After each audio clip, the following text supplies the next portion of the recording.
Ahí Buenas va. tardes a todos, un gusto realmente saludarlos.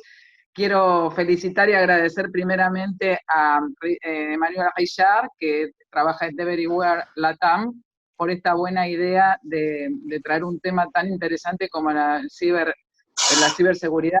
Así que bueno, agradezco de paso a todos los oradores, Marcelo, Pablo, Walter, Julio, Macarena, realmente, pero van a ser presentados formalmente ahora por Emanuel, que va a ser moderador del panel. Así que, Emanuel, 1.000.000 de gracias por tu gran reactividad, porque desde que sos socio de la Cámara estás permanentemente haciendo propuestas interesantes. Así que muchísimas gracias por todo y te dejo con el auditorio para que presentes a los oradores. Muchas gracias.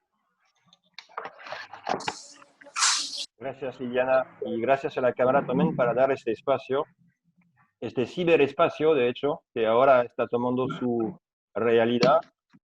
En tiempos de confinamiento no podemos más movernos, se terminaron las reuniones, los cafés, las medialunas en la Cámara, lástima, pero otro día será. El contexto del teletrabajo hoy es una gran pregunta y problemática para muchas empresas que todavía no están preparadas en el trabajo remoto. Si bien las grandes ya estaban, las medianas y pequeñas no lo están. Es crucial hoy de saber y sensibilizarse sobre las cuestiones de ciberdelitos. Se pudo constatar a nivel macro que el ciberdelito últimamente aumentó, ya que todo el mundo está usando la Internet como enlace a su trabajo. Es una pena y es un peligro también para muchas empresas. En el grupo de hoy, y gracias a todos esos, somos amigos ya de antes, pero ya profesionales muy reconocidos. Intervendrá Pablo Lázaro, especialista en ciberseguridad y con alto conocimiento en cibercrimen. Creo que nos has preparado algunos ejemplos, una linda introducción. Después propongo que intervenga mi gran amigo Marcelo Torok. Marcelo es uno de los más reconocidos forense en el dominio digital en el país, una referencia. Walter intervendrá en la noción de mi oficina, no está más en el edificio, pero está en mi living o en el escritorio de la habitación de mi hijo. ¿Qué implica? Macarena nos podrá también explicar de su visión jurídica como abogada los impactos de tantos cambios a nivel legal. Y por fin, si Julio interviene, nos dará su visión de cómo podría ser el futuro del ámbito teletrabajo vs complicaciones digitales. Al fin de cada bloque, si hay algunas preguntas emergentes sobre el tema, le podemos acordar unos minutos, pero vamos a tratar de ser muy breve por el tema del tiempo. Y al final, si usted tiene preguntas, no duden, y por ahí podemos también acercar cada uno de las personas que intervienen para darle respuestas adecuadas a sus propias problemáticas. Muchas gracias por asistir y Pablo, te doy la mano. Pablo Lázaro, ¿no? Sí, señor. Ah, ok. Bueno, gracias. Gracias, Emanuel, gracias a la Cámara.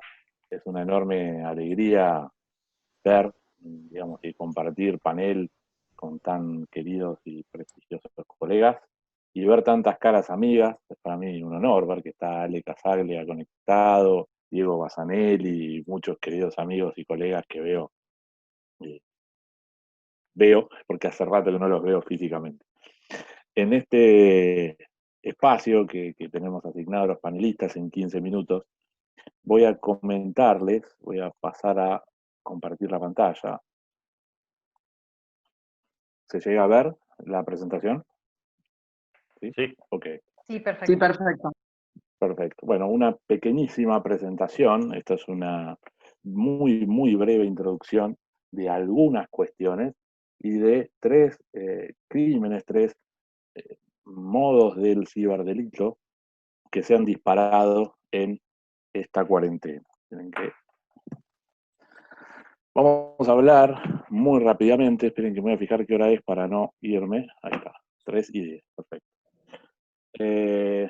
¿A qué llamamos ciberdelito? A la cuestión estratégica, ¿no? Al estudio como fenómeno social de ese comportamiento delictual, y por eso las áreas de ciberdelito normalmente son estratégicas, orientadas a un ministerio, una secretaría y demás, y cibercrimen a un crimen, un hecho delictivo puntual, que sí está tipificado necesariamente en una ley, específico, ¿no? Por ejemplo, eh, estudiar el fenómeno del cyberbullying, que en muchísimos distritos hoy no está tipificado, corresponde a las áreas estratégicas de ciberdelito cuando, por ejemplo, tenencia de imágenes de abuso sexual infantil es parte del cibercrimen y por eso está específicamente manejado por la policía, ¿no?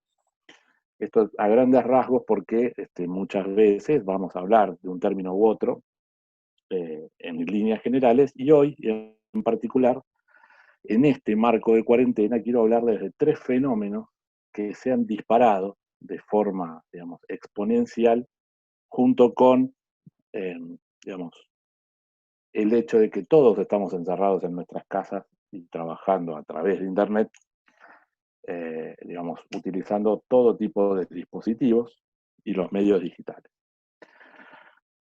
Específicamente, ejemplos vamos a ver de Business Email Compromise, que vamos a ver en detalle qué significa y por qué se ha disparado. Quiero comentarles muy por arriba la enorme tasa de ransomware, ¿no? Son un tipo de malware, un tipo de virus, permítanme esa palabra, informático, que lo que hace es aprovechar vulnerabilidades que hay en los sistemas operativos, cifrar todo el contenido, y si uno quiere recuperar ese contenido hay que pagar. De hecho, este no es un tema nuevo, solo que se ha disparado de forma exponencial, y según un informe de Crime Insight, que es una publicación bastante intensa y bastante científica sobre los distintos fenómenos delictuales, con ransomware hay grupos de crimen organizado, bien detectado en México, en Corea, en distintos lugares, que están balanceando sus ganancias con este tipo de pedidos de rescate sobre información. ¿Por qué? Al crimen también lo ha afectado esta cuestión de que tenemos que estar todos encerrados y que haya, digamos, controles policiales en las calles y control sobre el movimiento. Muy interesante destacar siempre que, sobre todo, bueno, hay colegas aquí que saben muchísimo, como Casaglia y otros, recordarán, y los que no lo saben les cuento, la famosa pirámide, la cabeza de la pirámide de las actividades delictivas que más dinero generan en términos económicos, son históricamente el narcotráfico, la venta de armas ilegales y la trata de personas, siempre peleándose, ¿no?, en ese podio cuál genera más. El cibercrimen, y en particular desde la llegada del ransomware, viene peleando el podio.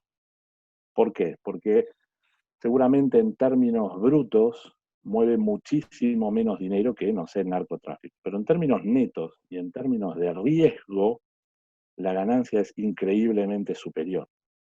No tenés que pasar una persona por la frontera, no tenés producción, no tenés logística, simplemente te pagás, vale decir, no sé, $10.000, cualquier parecido con la realidad es pura coincidencia, $10.000 a un par de estudiantes de alguna universidad europea y te hagan un malware que lo distribuís casi infinitamente a través de las redes, que te va a generar una ganancia muy, muy, muy superior a esos $10.000. Entonces es un fenómeno súper interesante. Y las noticias falsas o las fake news, que por sí no son un delito, salvo que esa noticia falsa que se está distribuyendo atente contra la salud. Recordarán hace un par de semanas políticos famosos que distribuían un método supuestamente casero donde podías de alguna manera esterilizar tu casa para prevenir el virus. Y cuando uno analizaba un poquito de qué se trataba esa fórmula, se mezclaba lavandina con detergente, que desde que somos chiquitos sabemos que es tóxico, ¿no? Ultra tóxico. Entonces distribuir esas falsas noticias, en este caso que atentan con la salud, son un fenómeno difícil de frenar.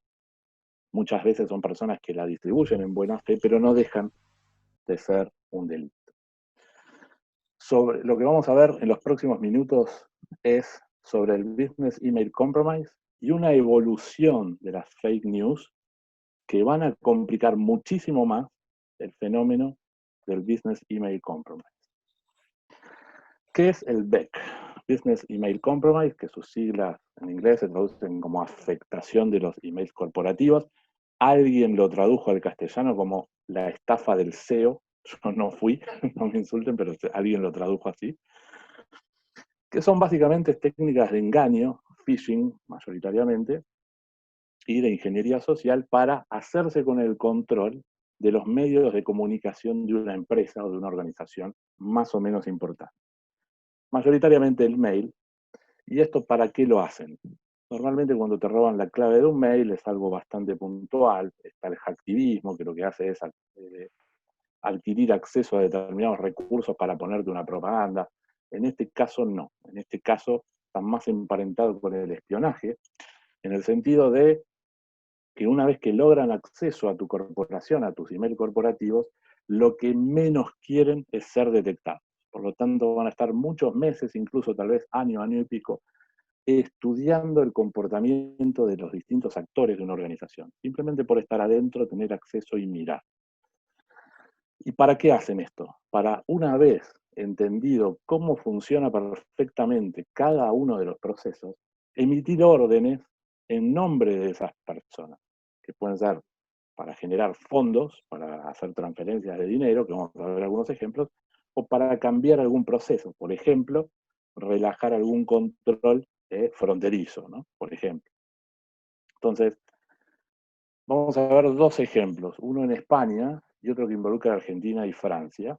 Esto es muy abuelo de pájaro, cada caso, por supuesto, requiere estudio en sí mismo, en función del tiempo. Mi idea es que vean lo peligroso que es y lo vigente que está, ¿no? Esto fue una estafa que se hizo el año pasado. Fíjense, lo siguen llamando estafa, todavía no estaba categorizado con lo que hoy para Interpol ya se considera una suerte de plaga o epidemia, que es el BEC, seguían llamando o englobando como estafa.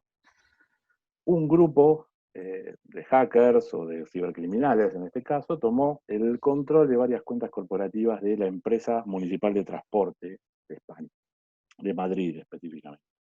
Fueron varios meses, varias semanas, pero llegaban a contabilizar meses, estudiando los mails que entraban y salían de las distintas cuentas del servidor, hasta que descubrieron que lo que estaban haciendo era emitir órdenes por escrito, las escaneaban con una firma, ¿no? En este caso digitalizada, no digital, y las enviaban por mail adjuntas para generar pagos a proveedores y demás.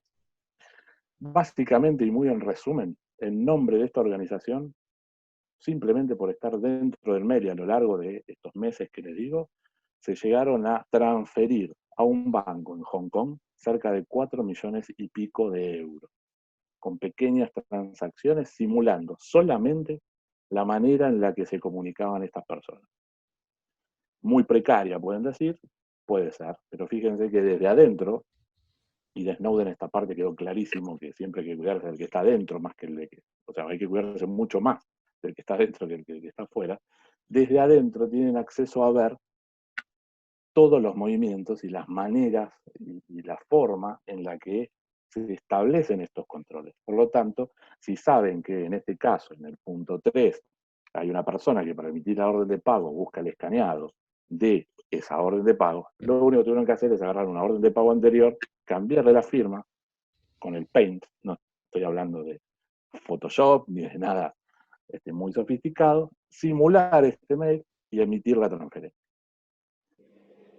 Destaqué al principio, es para organizaciones grandes. ¿Pasan en organizaciones chicas? Sí. Lo que sucede es que este monto y estos volúmenes en una organización chica tal vez son más fáciles de controlar respecto de que tal vez estás en el mismo piso de una persona. Pero cuando es una organización geográficamente distribuida, es mucho más fácil que pase.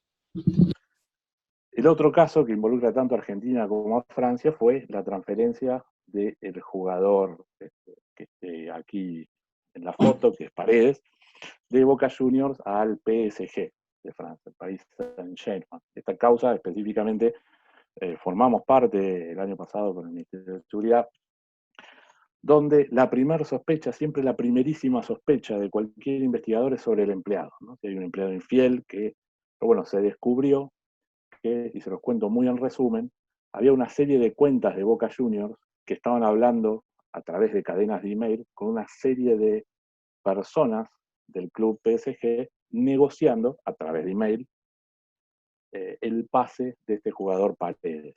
El valor, si mal no recuerdo mal, era algo así como $500,000 por un tramo y después otro $500,000. Con lo cual, en un momento de esa negociación, lo que hizo quien tenía el control de las cuentas de Boca Juniors es crear una serie de reglas de correo electrónico para que cuando alguien escriba en esa cadena, automáticamente se lo borre. Por lo tanto, la víctima ya no veía nuevos mails.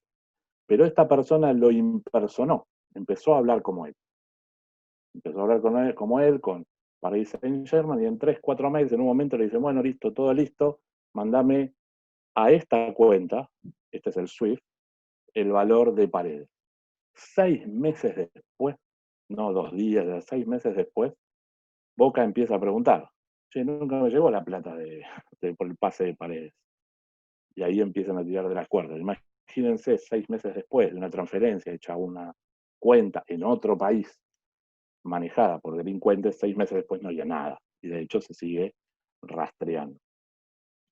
Es decir, puedo contarles ejemplos de empresas más chicas. Hay una empresa muy conocida acá de ropa femenina, pero pequeña, que pasó exactamente lo mismo. El dueño acostumbra a viajar por el mundo y cuando ve alguna marca relacionada con el cuero que le interesa, llama por teléfono o manda un mail a su secretaria y dice, manda tanto dinero a tal persona, manda tanto dinero a tal persona. Estudiaron eso y a través de email en un mismo día llegó a pedir $250,000, que para una empresa argentina es muchísimo, más cuando son chiquitas.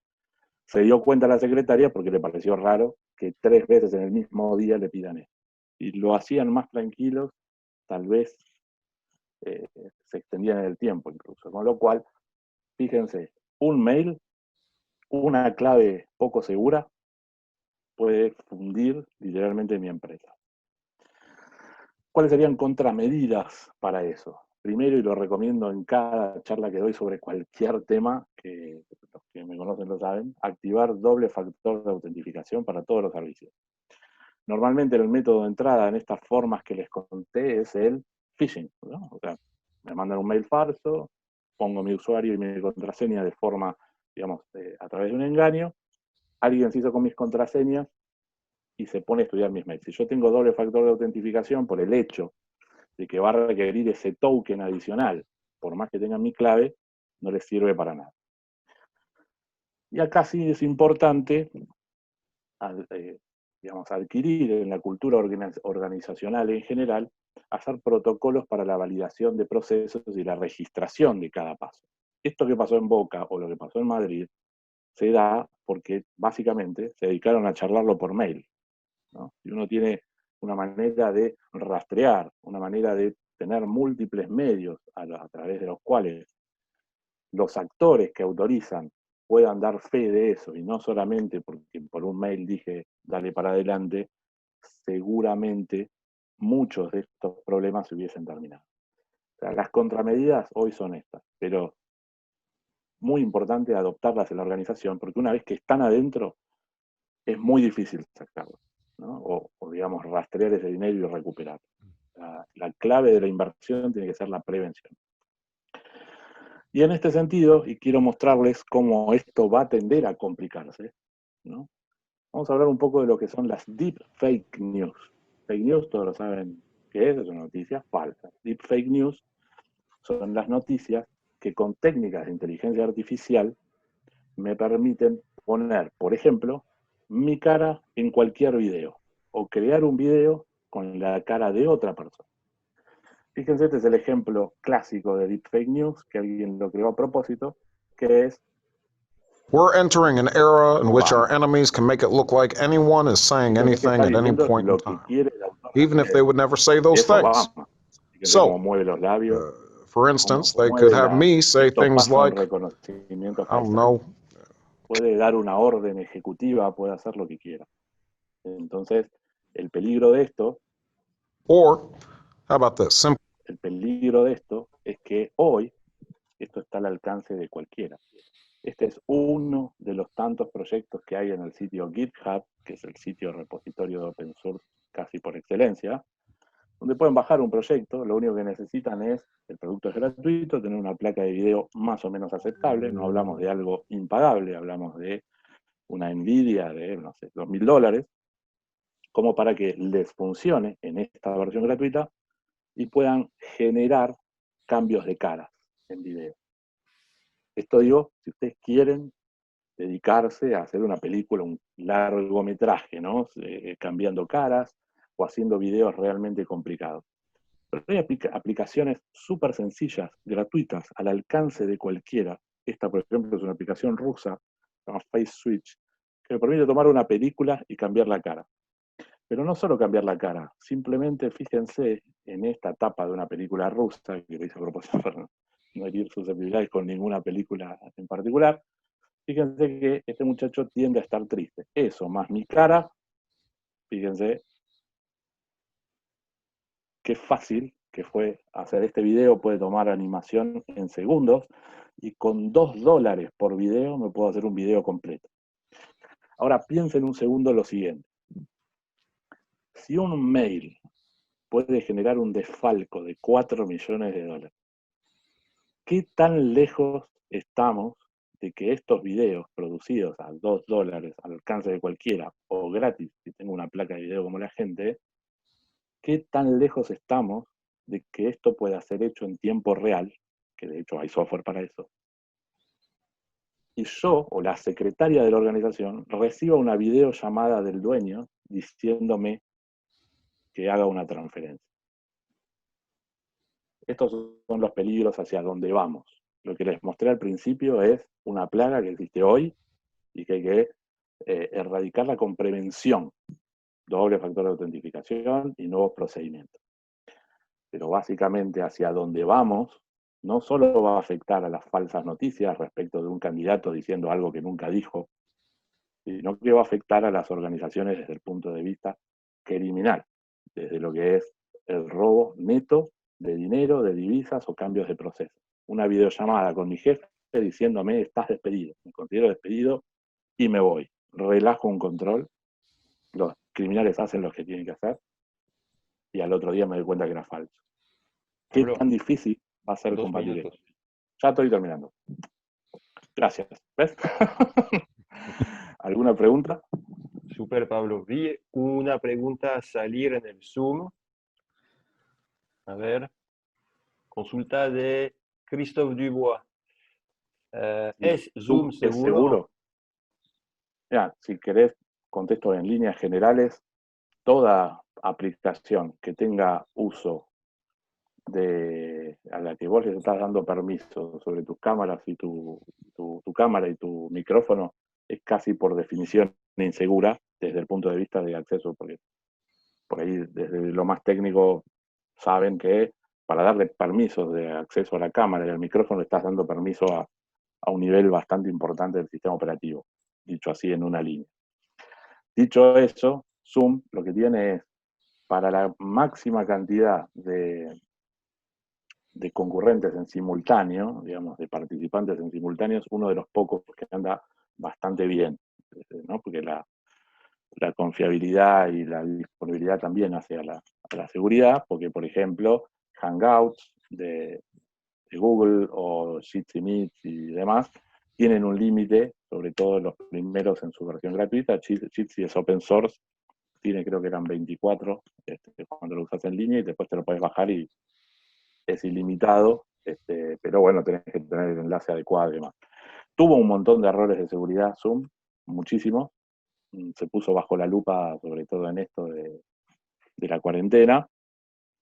Muchos fueron solucionados, pero la mayoría apuntaban a buenas prácticas, ¿no? Por ejemplo, que aparece una persona en este chat y se pone, como de hecho ha pasado, se pone a hacer proclamas políticas o pone un video de abuso sexual infantil, como de hecho ya hay algunas causas con eso, no tienen tanto que ver con la herramienta, sino con buenas prácticas del administrador, ¿no? Y la clave se repartió por todos lados y la recibió un tercero, va a entrar sea Zoom, Hangout o Skype. Después, por ejemplo... Buenas prácticas, como estás diciendo vos. Las buenas prácticas. Después 500 millones de usuarios de Zoom se filtraron, dicen las noticias. Lo que pasó, después hay una noticia que lo aclaró, es que hubo una filtración muy anterior de LinkedIn, hace 3 años, donde había cientos de millones de usuarios también con sus usuarios y sus claves. Alguien hizo algo tan simple como probar con un programa si esos usuarios y claves funcionaban en Zoom y se encontraron con que aproximadamente 500 millones de usuarios, 3 años después, usaban la misma combinación de mail y clave, con lo cual esa base de datos fue una validación de otra filtración. Pero sí, tuvo errores de seguridad, sobre todo en un chat malicioso, donde había alguien con malas intenciones, podía mandar determinado string, determinada cadena de caracteres al chat y, bueno, recuperar alguna clave, pero eso fue solucionado. No sé si respondí a la pregunta, o sea, inseguras son todas, lo que tenemos que ir haciendo son buenas prácticas en general. En realidad, como decís vos, es la buena práctica. Lamentablemente, en el día de hoy no nos podemos encontrar por compartir algo importante o que no queremos divulgar. Hoy no se puede tomar un café, charlarlo, pero bueno, esto reside en realidad en el centro del ser humano y el material que se usa. Propongo, hablando de eso, propongo pasar la mano a nuestro amigo Marcelo Torok, Forensic, en lo digital, y él nos va a explicar un poco de su parte. Marcelo. Gracias, Emanuel. Muchas gracias, Emanuel. No sé si allí me están viendo. Sí. ¿Me están viendo? Perfecto. Yo voy a compartir una pantalla. Nosotros estamos hablando de la situación, esta inédita que nos tocó vivir.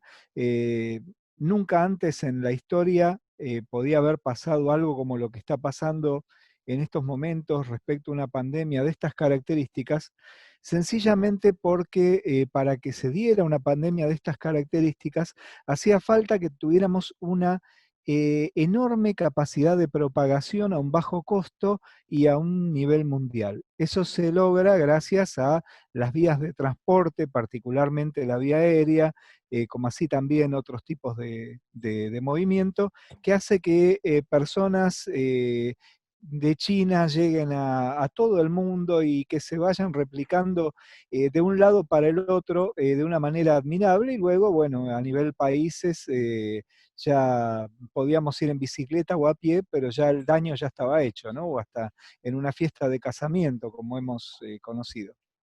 Pero en medio de esta tragedia terrible que está sometida a la humanidad, nos hemos encontrado con algo que nunca antes pudo haber pasado de esta manera, que es un mitigamiento de la crisis originado en la alta tecnología popular, le diría yo. ¿Qué quiero decir con esto de alta tecnología popular? Bueno, hace 10 años atrás probablemente muchos de los que estamos aquí podríamos haber accedido a una teleconferencia a un costo importante, podríamos haber accedido a teletrabajo con determinadas características de infraestructura importantes, podríamos haber accedido a un montón de elementos, banda ancha de cierta velocidad, distintas cosas, siempre con un costo importante. Los que estamos aquí y somos fans de la tecnología podríamos haber tenido aplicaciones que nos habrían permitido todo eso, pero el grueso de la población no.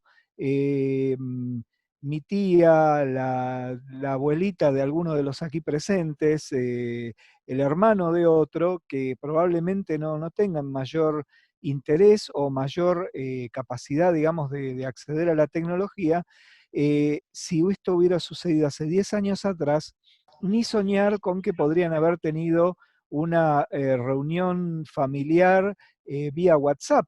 Y hoy en día las tenemos todos los días, ni soñar que todos nuestros chicos, o muchos de nuestros chicos, la verdad que en una cantidad bastante importante, pudieran acceder a sus clases en manera virtual, y hoy sí, gracias a un montón de tecnologías que accedemos en forma gratuita. Y digo accedemos, y no digo que son gratuitas, porque por supuesto que todo lo que se nos concede gratis lo pagamos con nuestra información.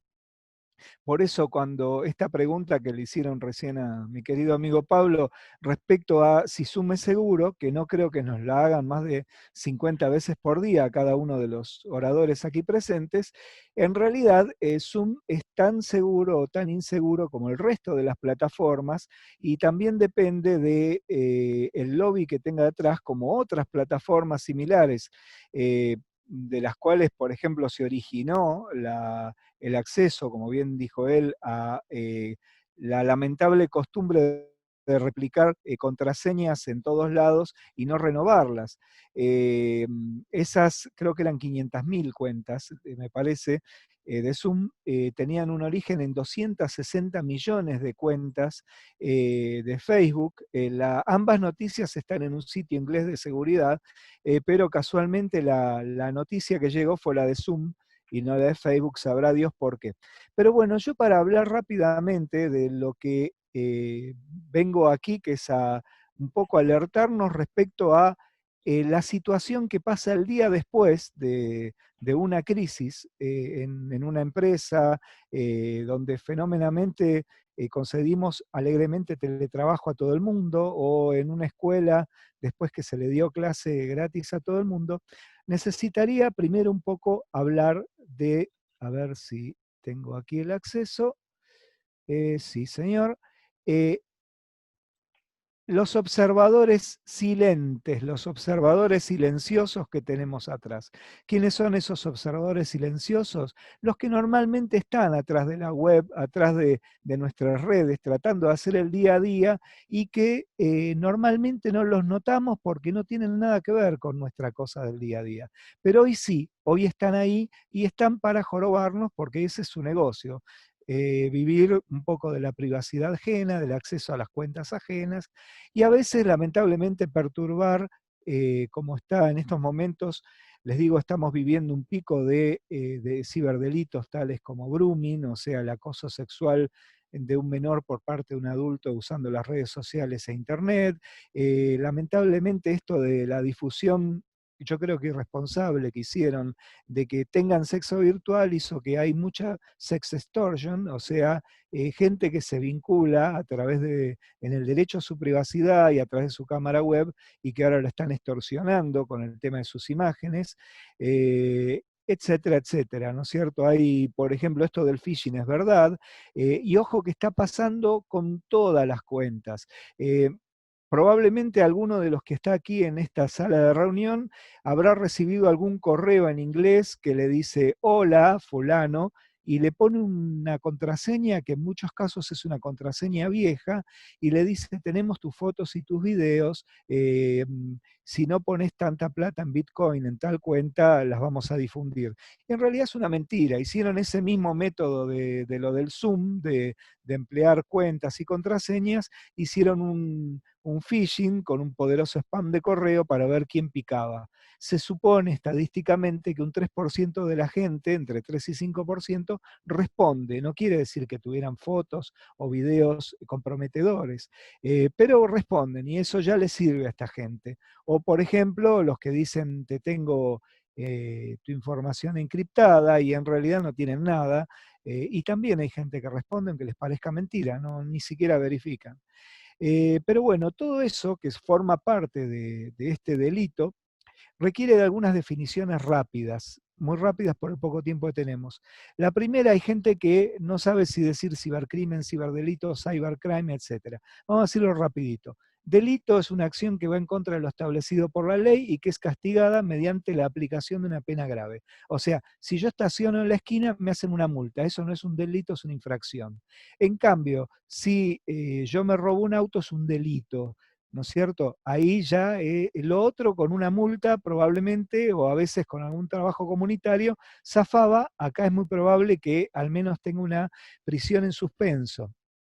Crímenes más graves, ¿se entiende? Por crimen, un delito de importante gravedad, o bien en ciertos países específicamente, un delito ofensivo en contra de las personas. O sea, si seguimos subiendo el tenor de la gravedad del daño, uno entonces la infracción, otro el delito, y este es el crimen. El crimen es o bien de una magnitud importante, o bien cuando es atacando a las personas. O sea, podríamos decir, por ejemplo, que cierta clase de phishing no deja de ser ciberdelito y que si a la persona le hacen sextortion, ahí sería un cibercrimen, o si hubiera, digamos, cyberbullying, o sea, una agresión por las redes, o el mismo grooming, sería cibercrimen. Ahora, el fenómeno cibernético, nosotros hablamos de ciber gracias a una definición que tiene más de 25 años. Y la cibernética es la ciencia que se ocupa de los sistemas de control y comunicaciones entre las personas y las máquinas, estudiando y aprovechando todos sus aspectos y mecanismos comunes.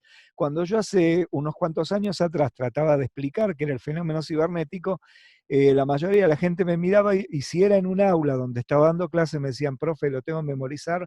Hoy en día cualquiera de nosotros sabe que ingresa en su computadora y se comunica con su hijo, con su nieto, o con el home banking, o que hace el teletrabajo, o que estudia, está haciendo un curso de yoga por internet, o que puede realizar la tarea aunque esté en jardín de infantes.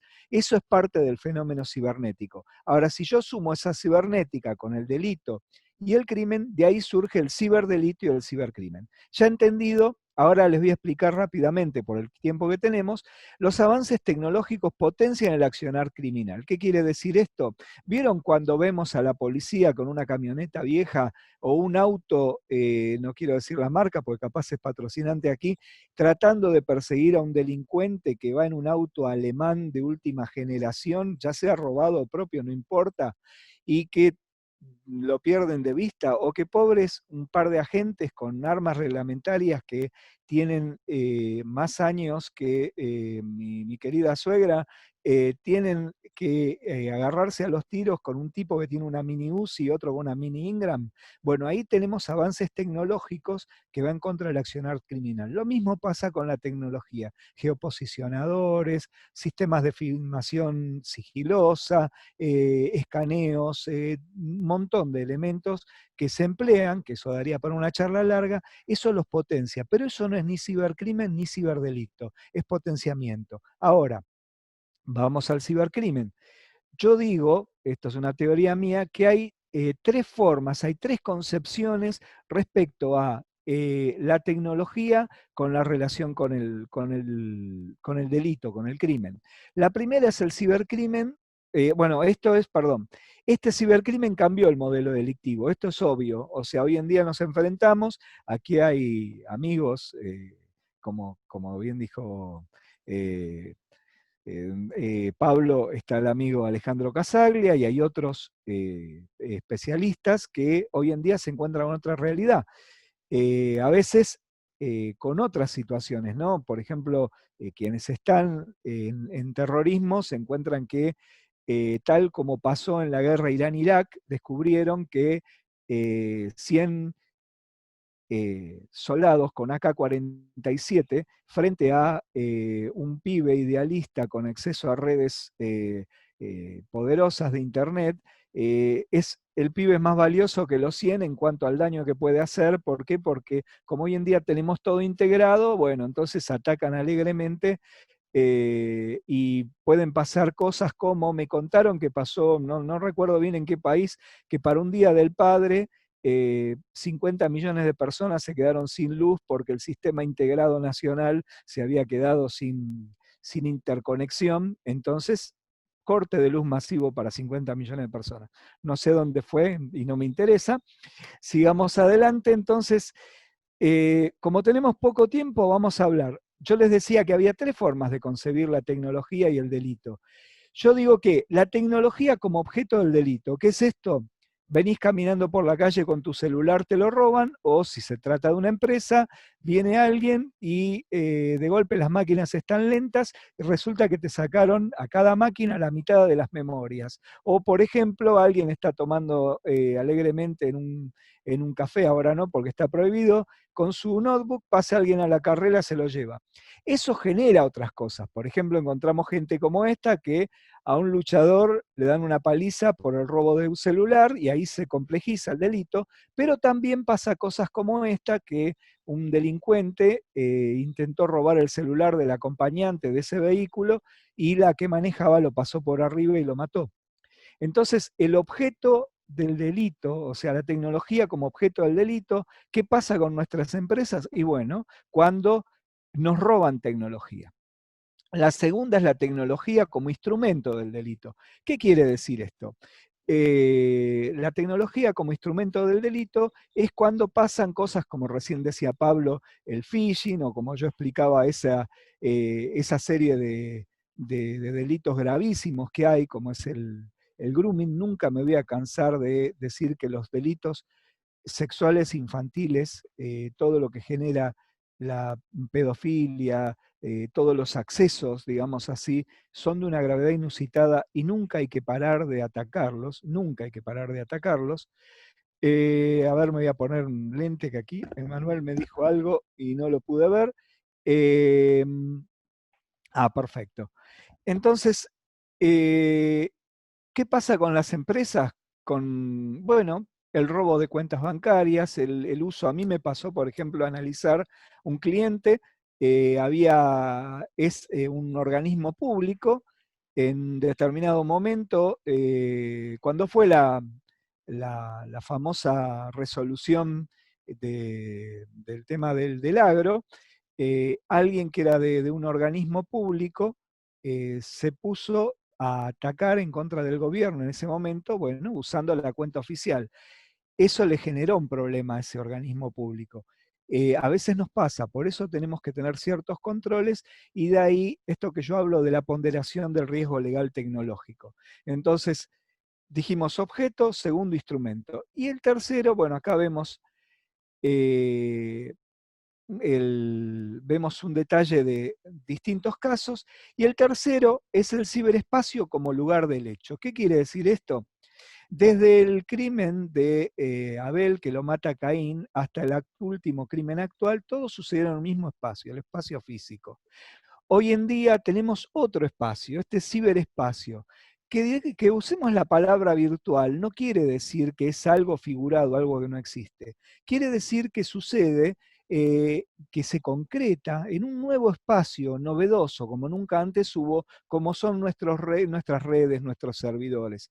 ¿Que sucede? Sí, sucede. ¿Que genera muertes? Sí, por supuesto. Por ejemplo, el desafío de la ballena azul, que se llevó tantos chicos, lamentablemente, o por ejemplo, el caso de cyberbullying, cuántas veces hubo situaciones que provocaron hasta suicidios, y por ejemplo también, antes hablamos de las viudas negras como unas señoritas o caballeros que iban en determinados lugares no muy santos a seducir a personas para quedarse con sus ingresos. No es que puse una foto de mi abuelita, no es mi abuelita, y espero que la abuelita de ninguno de nosotros. Esta señora amorosa en Canadá es la viuda negra de Internet, la persona que tiene el segundo ranking de enemigo público número 2 de Internet en Canadá, y casualmente fue por seducir personas y quedarse con sus ingresos. ¿Qué pasa con las empresas hoy en día, para ir terminando? Las empresas que encontraron una solución en toda esta situación de poder conectarnos y hacer teletrabajo y hacer videoconferencias, se encuentran que de repente se divulgan sus secretos, se encuentran que trabajadores emplean computadoras que no tienen niveles de seguridad aceptables, o que la seguridad interna de la empresa no aseguró adecuadamente la manera del manejo de la información y le roban información que antes no podían. Todo esto es lo que yo llamo la ponderación del riesgo legal tecnológico. ¿Qué es esto? Bueno, es precisamente anticiparse a lo que puede llegar a ser el día de mañana un dolor de cabeza. Ese dolor de cabeza, si nosotros tomamos los debidos resguardos de verificar todas las posibilidades que nos presta la tecnología y cómo la usamos, respecto a los eventuales riesgos, eso se hace obviamente en conjunto entre un abogado y un experto precisamente en forencia informática, lo que se busca es precisamente esto, hacer que si falla algo, si pasó algo, sea algo simplemente culposo y no doloso, hacer que si hay que corregir, sea corregir aunque sea con indemnización, pero no tener que corregir con pena de cárcel para ninguno de los integrantes. Quiero agradecerle a la Cámara esta invitación, a todos los participantes, y quiero también agradecerle a Emanuel todo el esfuerzo que hace para difundir todas las cosas que hacemos nosotros.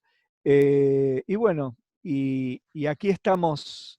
Te devuelvo la palabra, Emanuel. Gracias, Marcelo. Y muchas adelante. Gracias por todo.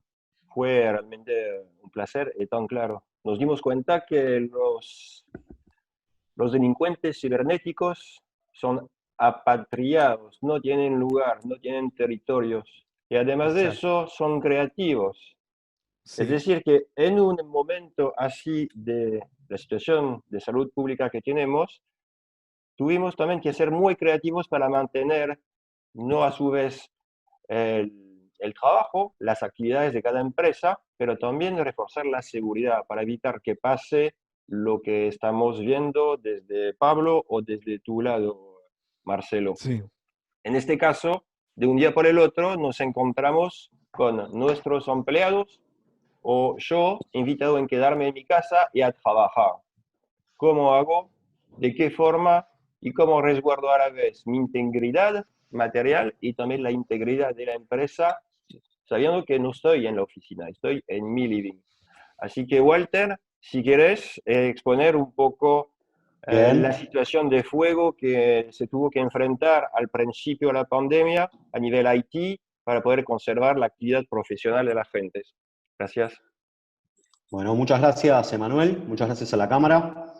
Ahí voy a compartir la presentación.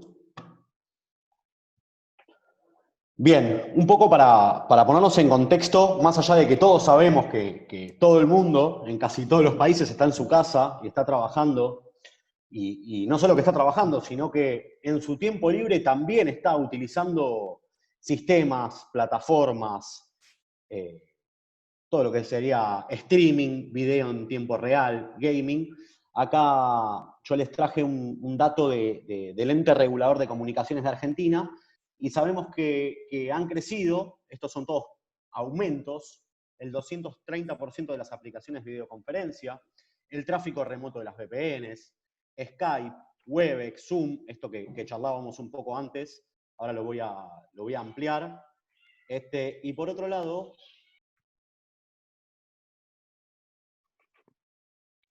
perdón, los problemas del hogar. Y por otro lado, vemos que nos mandan a todos a trabajar desde nuestras casas. Sin embargo, empezamos a encontrar algunos problemas en el entorno. Uno de los problemas principales de Argentina, recibimos cantidades de pedidos, ni siquiera de clientes, sino de gente conocida que ayudemos a conseguir notebooks, ya que no había notebooks. Entonces, empezamos con el primer problema, que tengo que trabajar desde mi casa full time, pero no tengo cómo hacerlo. No puedo llegar a la oficina a buscar mi computadora por la prohibición que hay de circular. Todo lo que es logística está bloqueado también. Entonces, ¿qué empezó a pasar y qué estamos viendo en casi todas las compañías, medianas, grandes y demás? Que se empezó a utilizar la computadora hogareña para conectarse al trabajo. Y bueno, ¿qué problemáticas nos trajo esto, no? Básicamente, en la computadora donde mi hijo juega y juega en red, en donde la computadora que se comparte en toda la familia y demás, empiezo a trabajar con la oficina y me empiezo a conectar a servicios, servidores y redes de la oficina. Entonces, ¿qué pasó? ¿Qué desafío empezamos a tener los equipos de sistemas, de seguridad, de IT, de infraestructura? Básicamente, tuvimos que rápidamente tomar medidas a contrarreloj para, de algún modo, securizar y aislar a los usuarios dentro de las redes. Es decir, ¿cómo evito que el usuario que está desde su computadora, desde su casa, no me traiga todos los tipos de virus que tiene en su red, porque está utilizando la computadora compartida? ¿Cómo evito la fuga de información? Porque, claro, necesito copiarme el archivo del compartido de la oficina, y en el archivo tengo toda la liquidación de haberes del personal, y me lo traigo en la computadora para que sea más rápido, porque tarda mucho para trabajar en esta modalidad. Bueno, todos estos problemas nos empiezan a aparecer y tenemos muy poco tiempo para resolverlos, porque la diferencia entre quizás el atacante, el que quiere hacerse de nuestra información, y nosotros, es que ellos tienen todo el tiempo del mundo y nosotros no. Nosotros tenemos que trabajar rápido, actuar rápido y de alguna manera, a contrarreloj o sin tiempo, empezar a armar alguna especie de securización de la red, empezar a segmentar servicios, buscar algunos tipos de contramedidas. Esto que yo les contaba del ejemplo de me copio los usuarios locales, me copio archivos a mi computadora local. Entonces empieza a copiar esta información sensible por fuera de mi red. Y acá algo importantísimo. La seguridad no es que desconecte la empresa y que nadie pueda acceder. Porque para tal caso tendría una red segura. Desenchufo el cable de red de la empresa, nadie más se conecta y se acabaron los problemas de seguridad. Entonces, no, tengo que dar disponibilidad. Tengo que hacer que mi gente siga operando porque la compañía tiene que operar. Y yo como seguridad tengo que ocuparme de que eso funcione de la mejor manera posible. Bien. Algunos temas que estuvieron charlando y que dieron, Pablo y Marcelo dieron su opinión con respecto al uso del Zoom, y que se debatió también en el chat, y es correcta la apreciación. Y hay algo importante a tener en cuenta, que es más allá de que todas las aplicaciones son inseguras por naturaleza. Digo, ¿qué aceptamos cuando aceptamos el famoso disclaimer de acepto términos y condiciones, ¿no? ¿Qué están haciendo con mis datos? Entonces, quizás ahí uno de los temas importantes es, más allá de que sería una buena recomendación siempre leer lo que estamos aceptando, porque estamos dando un consentimiento y es lo que va a usar la compañía, es que quizás en las herramientas pagas o las herramientas corporativas hay ciertas medidas y ciertos lineamientos y ciertos estándares de seguridad internacional que están avalando la herramienta. Entonces, de algún modo me protege de que alguien no venda una base de datos con mi nombre adentro, con mi cuenta y demás. Bien. ¿Qué entonces podemos hacer o qué recomendamos desde la seguridad orientada al usuario? Por un lado, para aquellas compañías que puedan modernizar sus sistemas y llevar a sistemas web de modo de que no haya que exponer servicios por demás a la red y a los usuarios que están trabajando desde sus hogares, esa sería la primera recomendación. O la segunda, más allá de que hablé un poco del tema Zoom y demás, la utilización de servicios en la nube, ¿no? Hoy es impensado lograr tener un permiso para correr hacia un edificio para realizar una tarea técnica en sitio, ¿no? Y las nubes en ese sentido nos pueden ayudar, por un lado desde el lado de la tecnología, pero también desde un lugar de seguridad, donde estoy delegando en la nube y en el proveedor de nube un montón de aspectos de seguridad que, debido a que tengo todo este tema para resolver en pocos días, quizás para ayer lo tendría que haber resuelto, apoyarme en alguna nube que me dé cierto nivel de seguridad y cierta capa de seguridad para segmentar el problema. Y estos mismos temas nos conllevan ¿a qué? A aumentar los monitoreos y parámetros sobre los servicios críticos.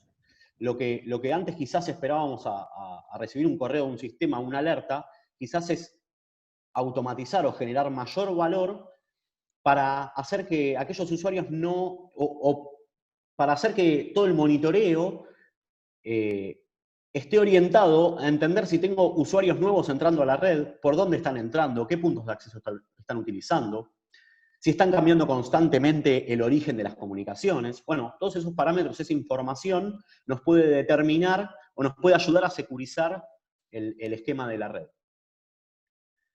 Para finalizar y contarles esta solución que está empezando a aparecer en el mundo, y los grandes proveedores de nube son los principales proveedores de este tipo de soluciones, se llama, no sé si lo conocen todos, pero si no lo conocen se los voy a contar rápidamente, se llama escritorios virtuales, Virtual Desktop, que básicamente, ¿qué me permite? Me permite tener mi escritorio de la computadora, no en mi computadora, así como lo escuchan. Básicamente, desde mi computadora voy a acceder a un portal en donde voy a ver el escritorio remoto que está en la nube y que está conectado a los sistemas de la empresa. ¿Qué evito de esta manera? Algo muy sencillo.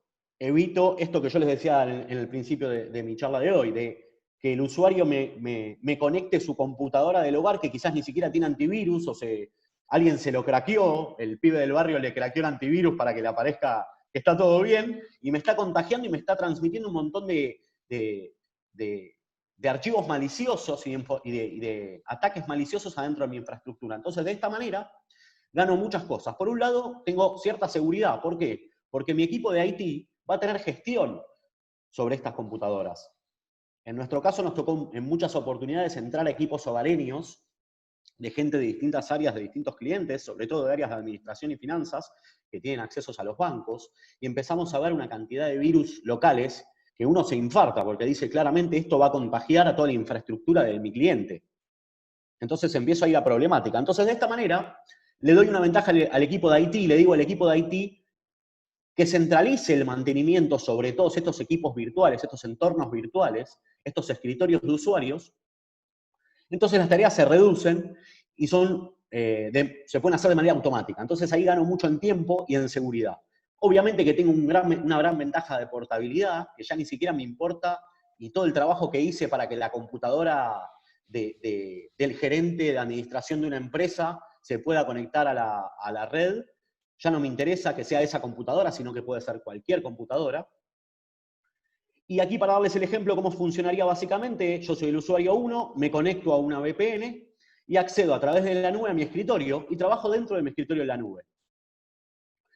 Aquí yo le agregué los 3 pasos básicos que se requieren, que básicamente es establecer un canal seguro. Hoy, así como Marcelo contaba de ciertos conceptos, hoy todo el mundo conoce lo que es una VPN, y hace 8 años atrás o 10 años atrás, la gente me miraba de costado cuando yo hablaba de VPNs y de túneles encriptados, ¿no? Hoy día es algo común, entonces lo que hacemos básicamente es conectarnos a una VPN y a través de esa VPN accedemos a nuestro escritorio. Entonces ya la computadora local, hogareña, deja de ser un problema. Deja de ser un problema. Incluso puedo aplicar políticas de seguridad sobre este equipo y evito que se fugue información. O sea, no podés copiar ningún archivo a tu computadora local.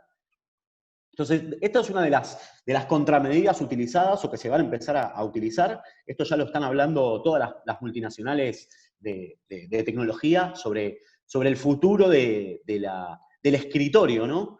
Hasta ahora, como lo conocíamos, que era yo me instalo todo en mi computadora, aunque aparecieron algunos dispositivos en donde se trabaja full con la nube. Esta es la nueva tendencia que va a venir desde las computadoras de escritorio. Y es lo que quizás van a adoptar desde pymes muy pequeñas hasta empresas grandes, porque los abstrae de ocuparse de las computadoras hogareñas de los clientes. Bien.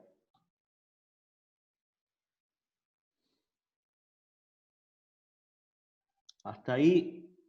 No sé si alguien tiene alguna consulta, alguna pregunta. O sea, Well, lo que estás diciendo es, por la situación, todo el mundo se tuvo que poner a trabajar, se tuvo que cambiar un poco la forma de pensar el trabajo en sí por una empresa, que no es más en una oficina, exponiendo entonces a riesgo o infraestructura en concepto de cibercriminalidad y también de experticia forense, para realmente identificar los potenciales riesgos asociados a este cambio de modelo de funcionar. Sí, es la tendencia que va a venir ahora, ¿no? Ahora vamos a empezar a escuchar hablar de esta nueva tendencia de trabajar con escritorios en la nube, donde voy a totalmente isolar o aislar a la computadora hogareña. Ya no me interesa como área de seguridad desde dónde se está conectando el cliente, porque desde donde se está conectando no hay accesos que puedan generar ningún tipo de daño. Tengo una consulta de parte de María Inés Brown, gracias. ¿Las nubes son 100% seguras? Bien. Para contestar a María Inés, las nubes, al igual que lo que hablaba de lo que es el correo el correo o las herramientas de comunicación de manera paga, donde las compañías respetan estándares. En el caso de las nubes es lo mismo, es igual, con la diferencia que en la nube puedo agregar yo valor agregado de seguridad, y más allá de que las nubes, por lógica de negocio, se venden como seguras, yo tengo cierta injerencia y cierta forma de securizar las nubes. Por ejemplo, puedo crear certificados de seguridad propios y colocarlos en las nubes, puedo hacer encriptación propia sobre los sistemas que tengo en la nube, de modo que por más que esté en la nube y que sea una nube de un proveedor internacional de un tercero, nadie tenga acceso a los datos que no sea yo. O sea que podríamos decir que, en defecto, son seguras, pero podrían ser más seguras si hacemos algunas acciones dentro de la nube. Muy bien. Pablo o Marcelo, ¿tienen algo para completar un poco el concepto de seguridad en nubes? Está brillante, está perfecto. Muy, muy bueno. Yo simplemente apelando a la sabiduría popular, ¿no? Si algo es 100% seguro, a seguro se lo llevaron preso, ¿no? Digamos, que es el dicho popular. Entonces, sí. Siempre, nada es 100% seguro. Lo que uno hace, como bien decía Walter recién, es a través de buenas prácticas y de algunos mecanismos tratar de mitigar y subir el determinado nivel de seguridad, pero no, 100% seguro no hay nada, para mí, por supuesto. Tal cual, tal cual.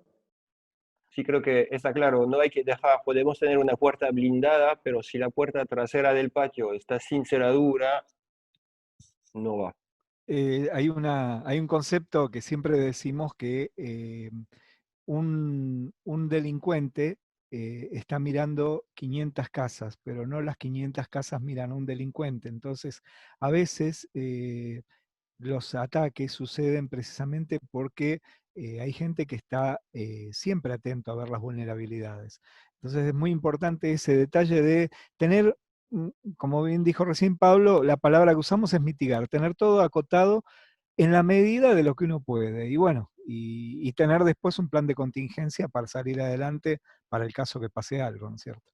Exactamente, anticipar cómo se puede, protegerse de lo más posible. Hay siempre riesgos, pero hay que prepararse para darle la respuesta. Gracias a todos. Walter, gracias. Entonces vimos que tenemos que trabajar desde nuestras casas.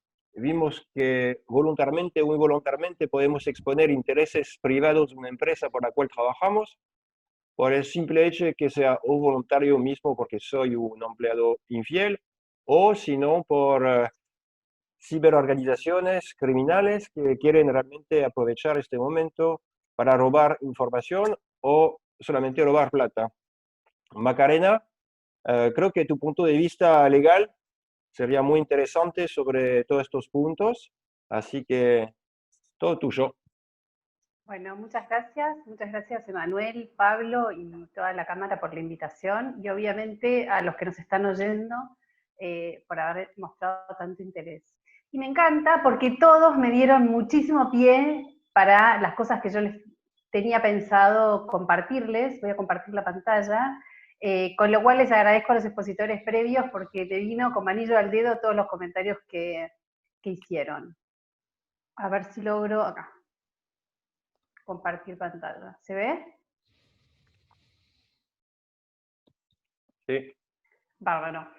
A ver, cuando armamos esta charla, lo primero que yo pensé fue decir, bueno, van a hablar de los delitos, cómo se cometen los delitos, cómo se vulnera la seguridad de las empresas, con lo cual me pareció prudente hablar de esto que se llaman los reglamentos de uso de herramientas informáticas. Y claramente tanto Pablo como Marcelo y Walter en su charla hablaron muchísimo de establecer procesos. ¿Y de qué se trata entonces los reglamentos de uso de herramientas informáticas y por qué desde el punto de vista jurídico creemos que es importante? En primer lugar, porque obviamente cualquier proceso que se establezca, ya sea desde el lado legal como desde el lado de seguridad informática, si no están trabajados de manera conjunta por estas dos áreas de la empresa, puede pasar que haya muchísima seguridad, pero poca capacitación, o puede pasar que tengamos un reglamento muy lindo y que desde el punto de vista de seguridad informática o de procesos no se termine cumpliendo. Entonces, un poco la manera de compatibilizar estas dos áreas, que en general legales es la máquina de impedir y seguridad informática trata de avanzar, es un trabajo en conjunto. Y esto nos permite, como dijo Pablo, establecer que las medidas que se establezcan y que sean prioridad para la seguridad de una empresa estén puestas por escrito, que todos los empleados que tengan que cumplirlas sepan qué es lo que tienen que cumplir y por qué, porque cuando una empresa o una compañía puede transmitir la importancia de y la dimensión del daño que se puede producir, es mucho más fácil tener a toda la organización más alineada en no anotes las claves, no las pegues en un post-it, no uses la misma clave que usás para tu mail personal, para ponerla acá, y obviamente no te acuerdes de la abuela del de seguridad informática que te pide que pongas 400 caracteres en tus contraseñas que nunca te vas a acordar. Entonces, un poco la idea era tratar de resumir que todo esto que estaban diciendo tenía que tener sí o sí el acompañamiento del lado de legales y la coordinación. Desde el punto de vista de la ley de contrato de trabajo, tenemos algunas herramientas que nos permiten darle un marco jurídico a esto de monitorear las herramientas que se usan para trabajar dentro de una empresa. La ley de contrato de trabajo es clara y establece que los empleados tienen que cumplir con determinadas reglas, no solo con llegar a horario de su trabajo, trabajar o lo que fuere, sino con todas aquellas que hacen a ser un empleado fiel en todo punto, desde el sentido más amplio, diligente y, por otro lado, aceptar que ciertos mecanismos y que ciertos procesos van a ser monitoreados desde el lado de la empresa. Esto está establecido en la Ley de Contrato de Trabajo respecto de las obligaciones del empleado y de las facultades que tiene el empleador para organizar la empresa de la manera que mejor le parezca. Acá es donde entra, y por otro lado, perdón, tenemos la Ley de Confidencialidad, que es del año 1996, que establece también que las personas que tienen acceso a determinado tipo de información tienen obligación a mantener la confidencialidad o el secreto de dicha información. Ahora bien, ya hoy casi en el año 2020 no podemos hablar de que las tecnologías o que ciertas herramientas informáticas son desconocidas y que hay ciertas cuestiones que un empleado podría no conocer, pero sin embargo cuando analizamos un poco la trayectoria de la jurisprudencia en el país sobre qué se piensa de las herramientas informáticas, si bien notamos cierta evolución, también notamos que hay como cuestiones o principios que no se van modificando desde que se incorporaron las tecnologías como herramientas de trabajo. ¿Por qué hablo de herramientas de trabajo y no hablo de correo electrónico, ni de teléfono celular, ni de computadora? Porque justamente la Ley de Contrato de Trabajo establece que el empleado y el empleador le pone a disposición al empleado las herramientas para trabajar y el empleado las tiene que cuidar y tiene que ser fiel y guardar ciertos cuidados. Es lo mismo a los efectos de la Ley de Contrato de Trabajo, el cuidado que hay que tener sobre una pala para el caso de un jardinero o de un obrero de la construcción, que una computadora o un correo electrónico para un empleado corporativo o de una empresa. Por eso hablamos de herramientas informáticas para que sea lo más general posible. ¿Cuáles son los principios que encontramos en la jurisprudencia? Que dicen, a ver, si vos vas a monitorear cualquier herramienta informática, tenés que informar primero al empleado, capacitarlo y hacerle saber que vos vas a estar monitoreando. ¿Capacitarlo sobre qué? Sobre cuál es el uso correcto y qué es lo que espera la empresa que hagas con las herramientas informáticas, cualquiera sea. Es por eso que vamos a encontrar en la justicia un montón de... esperen, perdón que me acabo de dar cuenta que puse mal. Ahí está. Es por eso que vamos a encontrar en la justicia un montón de fallos que dicen, puede ser que haya usado mal el correo electrónico, puede ser que haya utilizado mal los sistemas informáticos de la oficina, puede ser que haya utilizado el teléfono corporativo para algo personal, pero si no se establecieron cuáles eran las pautas por las cuales esas herramientas debían utilizarse, es probable que la desvinculación de un empleado o una sanción a un empleado sin que se lo haya advertido antes sobre qué es lo que se espera, sea desproporcionada. Yo acá, después supongo que les van a compartir la presentación, pero puse varios fallos en los cuales van a poder ver justamente este principio, que hay que establecer procesos, capacitar e informar. Hay fallos incluso sobre distribución de material pornográfico, y dejo afuera la pornografía infantil porque es diferente el tratamiento que se le da, pero por ejemplo en los casos de distribución de material pornográfico hay fallos que hacen lugar al despido con causa, y hay fallos que dicen, no señores, vos no advertiste, está bien, está mal que haya utilizado la computadora de la empresa para descargar material pornográfico, o que se lo haya reenviado a alguien que pensó que podía gustarle recibir ese material, y justamente hay dos fallos que uno dice está bien el despido y otro está mal. ¿Y cuáles son las causales para hacer lugar a un reclamo o al otro? Justamente esto, la existencia de reglas claras sobre el uso y el monitoreo.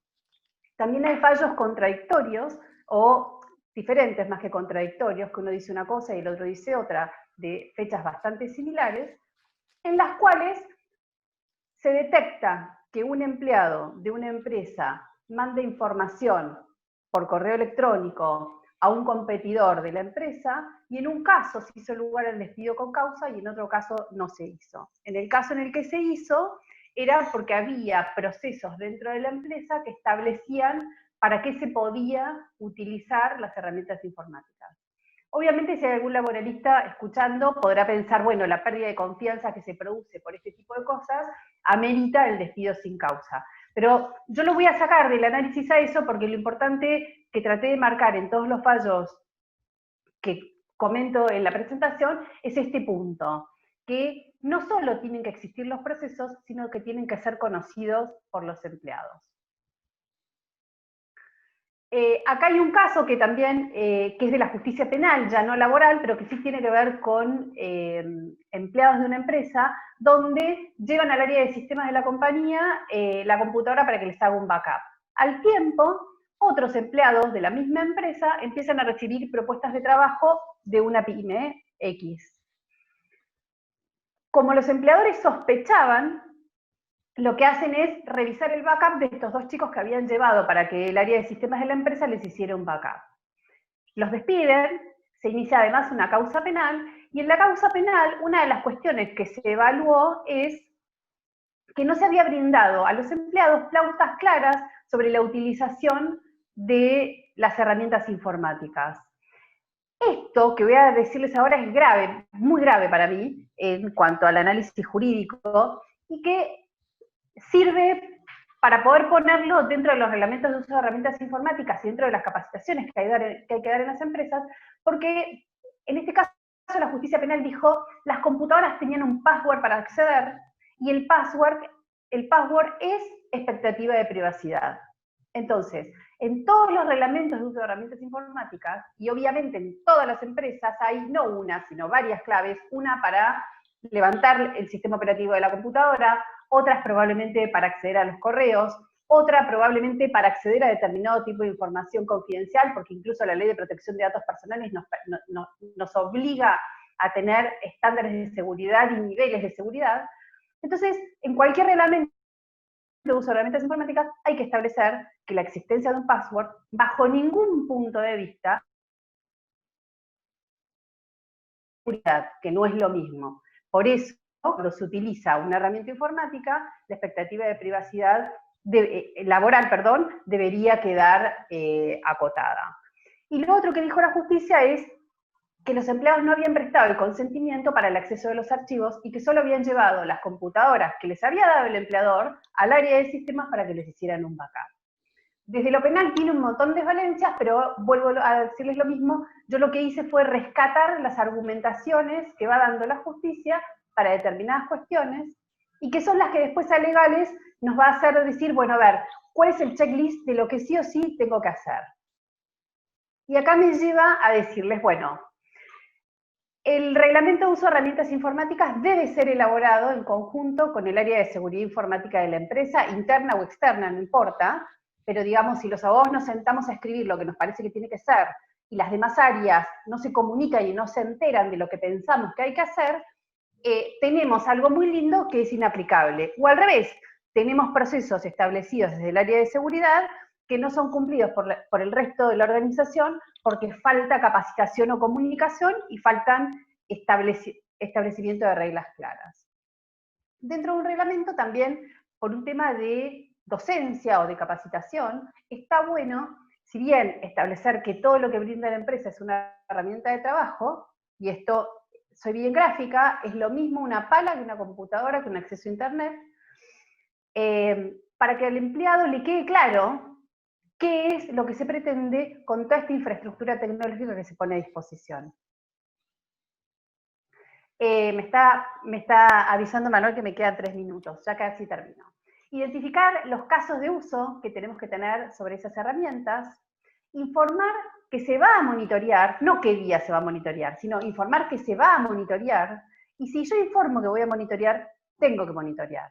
Y si encuentro un desvío en el uso de las herramientas informáticas, tengo que llamar la atención, no dejarlo pasar. Bueno, esta vez la dejo pasar. No. Capacitar, aclarar que el uso de contraseñas no brinda una expectativa de privacidad, sino que las contraseñas o cualquier medida de seguridad jurídica o lógica o tecnológica, lo que apuntan es a eso, a establecer mecanismos de seguridad. Capacitar sobre los accesos remotos, que habló Walter, sobre la forma en que se deben utilizar, capacitar sobre la forma en que se pueden guardar las contraseñas, no voy a ser yo la que les diga cómo, pero claramente un post-it, un papelito, o como me dijo alguien, yo tengo las contraseñas guardadas en un mail en borrador en mi celular, jamás. Establecer pautas muy claras de cuáles son las prohibiciones de uso, y para esto los abogados lo que decimos es, si vos prohibís demasiado, en definitiva se va a usar para cualquier cosa, entonces las prohibiciones de uso tienen que ser muy claras, tratando de que sean cortas, pero no por eso prohibiciones al fin, y cuáles son las sanciones que se van a establecer para cada caso. ¿Por qué? Porque la justicia justamente lo que nos dice es, para que el despido con causa sea justificado, primero tiene que haber habido una causa fuerte y tendrías que haber advertido al empleado sobre cuáles eran las causas que se consideran graves. Hay un fallo que leí hace muy poco que establece que poner en un reglamento de herramientas informáticas o en un reglamento de convivencia o en una política de convivencia de la empresa que determinadas cuestiones son causa grave, no amerita que el despido por esa causa grave realmente sea con causa. Entonces, las sanciones establecidas para los casos de incumplimiento tienen que tener relación directa con el incumplimiento y con el bien jurídico que se pretende proteger. Como resumen, entonces, lo que les digo es, sí o sí, lo primero que hay que hacer es tener las medidas de seguridad y volcarlas en un reglamento que sea entendible por gente que no sea ni abogada ni de sistemas. Y como siempre digo yo a mis clientes, no solo hay que serlo, sino parecerlo. Entonces, para tener el reglamento y demostrar y acreditar que se puede utilizar, tengo que capacitar, informar, no consentir usos indebidos, establecer mecanismos que no vulneren la privacidad de los empleados, corregir los desvíos y obviamente, en caso de que existiera un desvío, establecer la recolección de las pruebas con los profesionales idóneos. Porque muchas veces suele pasar que te dicen, y acá no me quiero tirar contra nadie en particular, pero muchas veces pasa que te dicen, tengo todo con un acta por escribano. ¡Ah, bárbaro! Y les digo yo, me parece divino el acta del escribano, pero si le faltaron todos los procesos que deberían llevar Pablo, Marcelo, Walter, Emanuel o quien sea, el acta del escribano lo único que hace es decir que el escribano vio lo que vio, pero el proceso, que es la prueba fundamental y que viene atrás de eso, está descuidado. Obviamente los reglamentos de usos de herramientas informáticas tienen que estar disponibles para ser consultados en cualquier momento por el empleado, tiene que haber monitoreos diarios capacitación constante, y si son actualizados, está bueno hacer una comunicación periódica sobre la actualización, o hacer una comunicación periódica de que tienen el reglamento en tal lugar y que lo pueden consultar. Y creo que esto era todo, y agrego solo una cosita relacionada con lo que decía Walter en estos días. Ya termino, Manuel. En estos días, ¿y qué es? Bueno, todo bárbaro, pero ¿qué hacemos con las computadoras de la casa? Entonces, en este tiempo de aislamiento social obligatorio, donde cada uno tuvo que apañarse como pudo, hay empresas que tuvieron plata para poner notebooks y mandárselas a sus empleados, hay otros que no pudieron, y hubo que establecer mecanismos intermedios. Entonces, acá lo fundamental me parece que es rescatar que sea cual sea la modalidad de home office que se haya establecido para este periodo excepcional, el reglamento de uso de las herramientas informáticas no cambia. Quizás lo que hay que hacer es recordarlo en los casos en que se haya podido segmentar la utilización y segmentar el uso de la información, de manera tal que los riesgos tecnológicos se hayan disminuido y que el empleado también puede ejercer el monitoreo y la utilización de las herramientas básicas que el empleado necesita para poder trabajar en estos días de cuarentena. Y ahora sí, muchas gracias. Gracias, Macarena. Gracias. Es cierto, tuvimos que cambiar nuestros métodos de trabajar. El derecho había, por una cierta forma, anticipado este contexto, porque ya teníamos que usar una computadora para trabajar, pero nunca pensamos que íbamos a tener que trabajar fuera de la oficina, en contextos bien específicos, donde ahí es como una jungla, donde pueden pasar cosas externas o también internas de la propia voluntad de los empleados. Es realmente un lazo muy interesante porque hace ya 5 semanas estábamos todos yendo a la oficina en una cierta zona de confort, ya hablando de futuro, cómo será la tecnología aplicada a mi trabajo, etc. Pero era como algo lejano. Y de repente, de un día por el otro, me tuve que hacer un viaje al futuro, imaginarme soluciones, en fuego, apurados, exponiéndome. Y ahora la pregunta es, hoy es el día 40, la cuarentena, no me perdí. Pero, ¿cómo será el año que viene? ¿Cómo serán los cambios laborales? ¿Cómo será la masa digital? Y eso creo que Julio, que está acá, llegó. Gracias. ¿Cómo estás? Te doy la palabra. Julio, bueno, mi tecnólogo preferido, una referencia, eminencia, por favor. Escúchame, están viendo la pantalla mía, ¿no? El plan Picapiedra.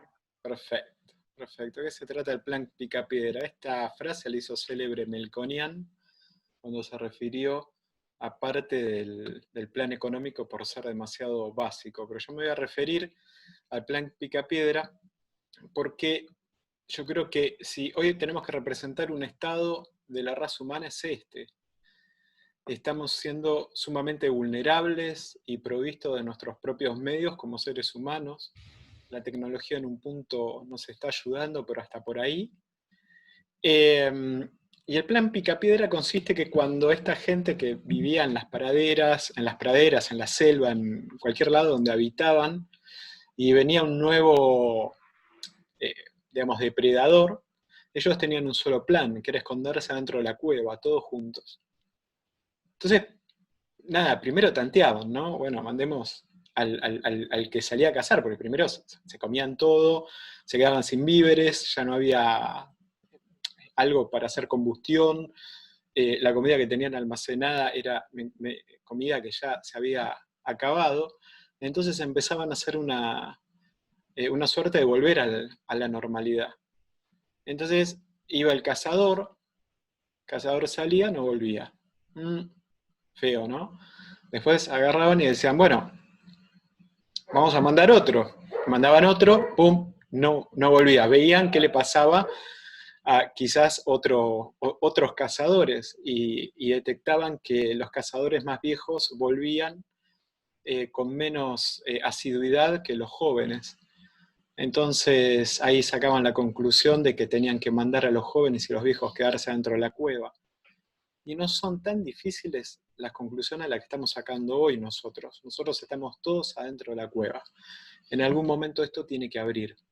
Y en algún momento, en ese momento de abrir, se tienen que tomar los riesgos que cualquiera de ellos tomaron, y obviamente que lo hacemos de la manera más pautada y sesudamente posible para no causar, obviamente, una pérdida humana. Pero es evidente que todos adentro de la cueva no pueden estar, y es evidente que tampoco se puede exponer a todos, porque si no se acabaría esa aldea o esa comunidad.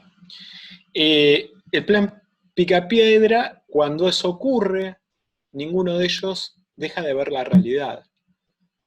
Y el principal problema que estamos teniendo hoy es que no estamos todos en la misma página. Y tenemos que estar en la misma página para que esto vuelva a tener una suerte de normalidad o transicionar el momento. Si nosotros no hablamos entre nosotros de qué es lo que nos está pasando, muy difícilmente sincronicemos y nos podamos poner de acuerdo en los procesos que tenemos que hacer. Hoy en día nos está ganando el cortoplacismo, nos está ganando el estado de excepción. Entonces, cuando vos ves, al principio, voy a poner un ejemplo concreto, cuando vos ves un ejemplo de la implementación de certificados emitidos por un sitio web para transitar en la calle a la gente que se nos dejó transitar, al principio era un papel. Vos decías, bueno, para estas 2 semanas, 3 semanas alcanza y sobra, pero nunca le bajó la tecnología a la gente que está haciendo el control como para verificar si eso es real. Y tampoco se planteó ninguna medida electrónica, ninguna aplicación que nos dejara contener o organizar esta pandemia desde el punto de vista interno. Entonces, ¿cuál es el problema? ¿Qué es lo que te estoy diciendo ahí? Te estoy diciendo que te estás quedando dentro de la cueva, que finalmente vas a tener que adoptar algún tipo de riesgo, vas a tener que adoptar algún tipo de medida para salir afuera, pero lo primero que te tenés que dar cuenta son los tiempos. Porque un certificado para los primeros 15 días funcionó, 20 días funcionó, ahora ya es una medida casi como litúrgica en una iglesia donde te paras y te sentás y no sabes de dónde viene eso.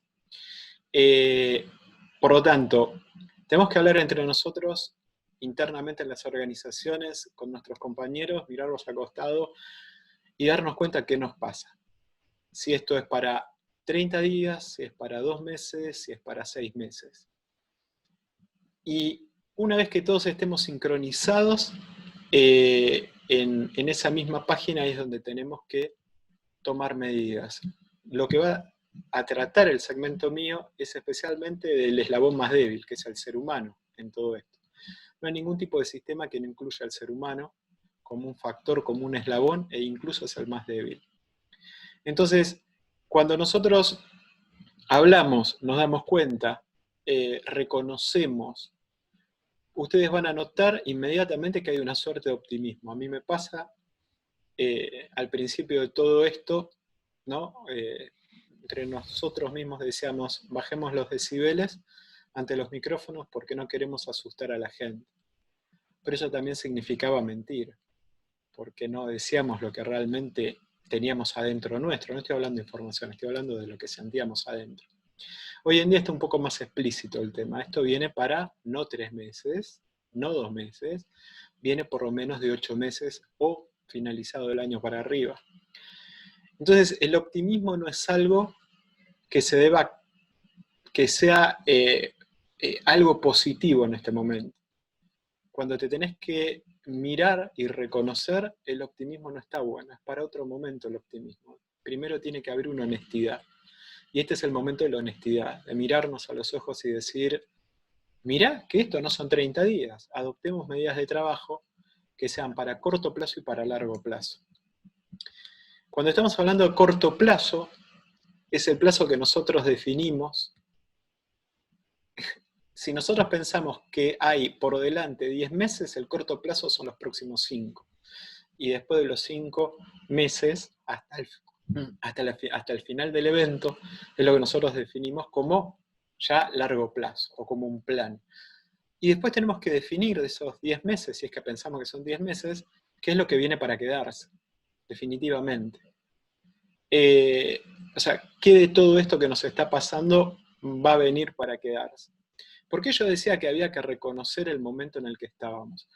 En mi Twitter puse una encuesta en la cual dije, ahora que ya probaron todos el teletrabajo, ¿cuánto resignarías de tu sueldo para no volver nunca más a la oficina? Obviamente en ese texto yo lo que asumía era que vos habías cerrado un sueldo por ir a la oficina todos los días a trabajar una X cantidad de horas. La cantidad de gente que me dijo, no, pero la empresa se ahorra plata y mi trabajo y mi tiempo no vale. Digo, ¿esta gente entendió que el mundo cambió para todos? Y creo que cambió para siempre. Y que no vamos a volver a ese estadio original del cual entramos. Del momento que entramos todos en la caverna, no vamos a salir igual. Y cuando salgamos afuera, no vamos a percibir el mundo de la misma manera. Entonces, contaban las costillas y llegaste a enojarme y decir, pero chicos, hoy me estoy ahorrando. En realidad en mi vida no cambió nada porque trabajo desde teletrabajo desde los últimos 8 años. O sea, todos se metieron a la caverna conmigo. Pero el punto es que la gente que se metió a la caverna y ahora dice, no tengo que levantarme temprano, no tengo que tomarme 1 hora y media el tren de ida y el tren de vuelta, ya no tengo que comer allá, no tengo que gastar en ropa. Hey, ¿no hay algo que vos quieras resignar? Pero no lo digo para abaratar a la empresa. Digo porque si no reconocemos que esto es una crisis real. Ayer un analista de Huawei en un call que se hizo para 200 periodistas nos decía, un chino, nos decía, esto es una crisis económica que nunca en la vida nosotros tuvimos. Un chino. Entonces, digo, tenemos que reconocer lo que está pasando. Nos tenemos que sincerar. Como un alcohólico toma conciencia en un momento de que tiene un problema. Pero no para tirar abajo, sino para realmente poner un esfuerzo al nivel de lo que se necesita. Si nosotros pensamos que esto es una idiotez, que se va a curar en 3 meses, está pasando esto que nos está pasando en este momento. Que bueno, nos quedamos en casa, pintamos un cuadro, o sea, remodelamos, atendemos un poco el cibertrabajo, en donde quizás tenemos que repensar la estructura organizacional de vuelta, entera, y repensar la empresa, tu puesto de trabajo, el de al lado, el del costado y todo. Y quizás no es para estar así tan sentadito como estamos. Los procesos de trabajo son, en un punto, un comportamiento habitual mejorado. ¿Qué es un workflow de trabajo? ¿Qué es un método de trabajo? Vos todos los días te tomás un tren y viajás en el último vagón, porque sabés que hay menos gente que viaja ahí. Ese comportamiento se volvió un proceso en tu vida. Caminás por el lado donde está la luz, porque de noche no querés transitar al lado oscuro, porque te roban. Todos esos son comportamientos que todos juntos generan un workflow. Y ese workflow es lo que tenemos en las empresas para nosotros poder hacer acciones, poder hacer viable una empresa y las tareas que hay en una empresa. Nosotros últimamente estuvimos viendo ataques que decían recolección de datos, me llamaron de AFIP, me pidieron mis datos porque tengo que cobrar el plan, etcétera, etcétera, etcétera. Eso está pasando así porque obviamente en el medio de esta pandemia tuvimos que romper todos estos workflows que eran seguros y construir workflows de emergencia. Entonces ya no caminé por el lado donde pinta la luz a la noche, porque estaba inundado, caminé por el medio de la calle y me expongo a otros peligros. Entonces lo que las organizaciones tenemos que contarles a la gente es qué es lo que se tiene que esperar de nosotros. Esta es una medida de corto plazo. AFIP, ¿puedo esperar de vos que me llames por teléfono para pedirme un dato? No. AFIP comunica que no tiene call center llamando a ningún teléfono en ningún momento. Entonces el primero que me llame, y nosotros los comunicadores lo que hacemos es contar eso para que la gente cuando le suena el teléfono corta, dice, no, mira, AFIP dijo, porque lo escuché en el programa tal, que no hay call center andando, vos me estás por hacer una estafa, pum, le cuelgo. Lo mismo con ANSES. Las empresas tienen que comunicar en sus sitios web efectivamente cuáles son los procesos por los cuales se está yendo por el medio de la calle, y que no son los habituales. Eso es lo primero que tenemos que hacer, en el corto plazo. Y en el largo plazo, securizar esos procesos. Entonces, si por algún motivo yo no tengo que ir al banco, tengo que ver la manera de mandarle una tarjeta a la casa. Si por algún motivo la gente tiene un PIN que ya no recuerda, tengo que buscar la manera segura de poder hacer eso. Finalmente, se nos van a ocurrir mejores procesos. Vamos a encontrar un montón de procesos que estaban de más. Un montón de esfuerzo en nuestra empresa que no traía ningún tipo de beneficio, porque lo estamos haciendo diferente, lo estamos haciendo de manera segura y se está cumpliendo específicamente lo que pide la empresa y lo que pide también nuestro consumidor. Tenemos que utilizar eso y este momento para hacer todos los ejercicios que nunca nos hubiéramos animado en la vida.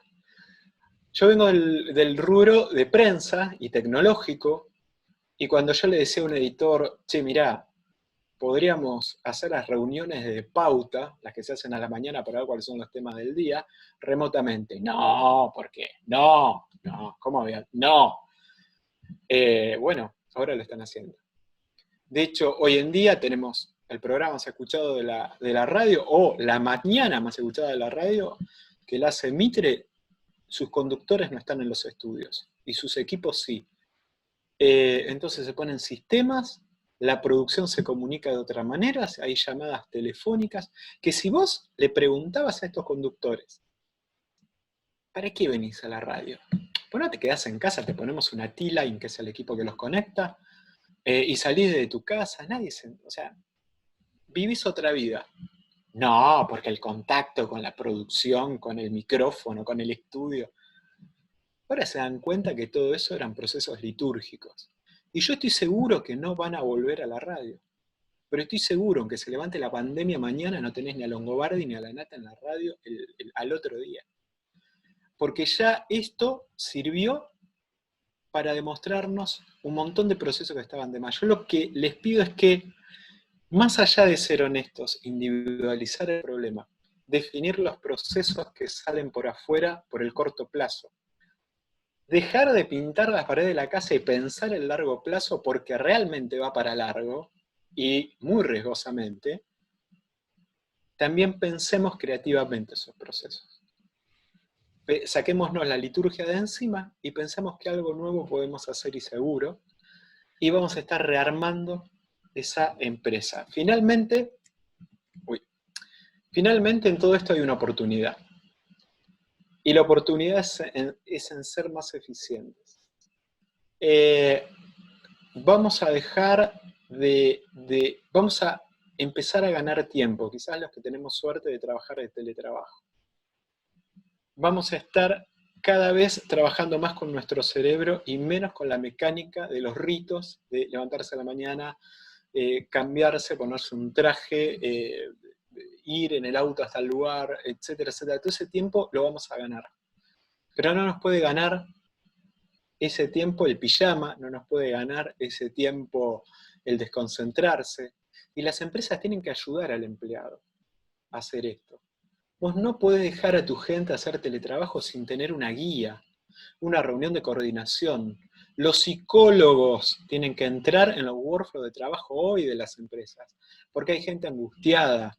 No podés pensar angustiado porque se te acaba tu trabajo, no sabes cómo va a continuar, no sabes vos cómo vas a continuar con tu vida. Y realmente tenemos que salir juntos. En el medio de todo esto, hay gente encima que nos quiere afectar. Por eso digo, no podemos descuidar el eslabón más débil acá, que es el ser humano, y que somos nosotros. Y que tenemos que trabajar y hablarnos más que nunca. No nos podemos meter todos a la cueva y esperar a que ese depredador que está afuera se vaya mágicamente, y vamos a tener que correr riesgo, lo vamos a tener que correr juntos. Y en el medio de todo esto quizás encontremos que hay mejores maneras de cazar eficientes y seguir viviendo juntos y sin riesgos. Nada, eso era un poco lo que les quería contar y les entrego el mando ahí al amigo Richard.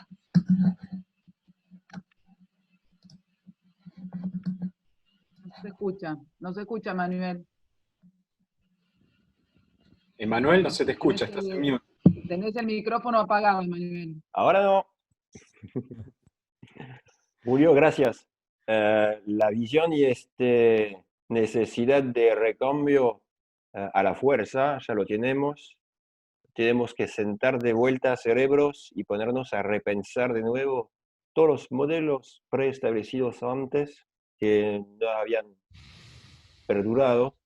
Revisar un poco, por ahí una expresión que se puede llamar el sentido común digital, donde basta de tener procesos tan complicados antes y ahora por la fuerza de las cosas debemos ir al esencial y trabajar mejor y en todas sencillez, porque como decís, el eslabón humano es el más débil hoy.